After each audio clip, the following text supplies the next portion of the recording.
ये है वो खाना जो चाइना ने फिलिस्तीन के लोगों के लिए भेजा।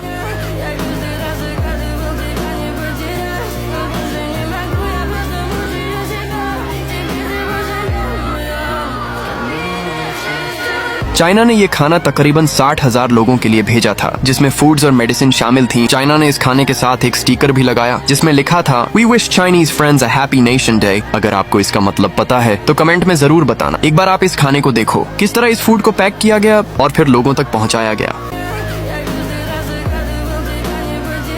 चाइना की इस मदद के बाद अब फिलिस्तीन के लोगों की खुशी चेक करें। यहाँ तक कि उन्होंने न सिर्फ चाइना का शुक्रिया अदा किया बल्कि चाइना का झंडा भी साथ में लहराया। आप इन मासूम बच्चों की खुशी देखिए एक बार।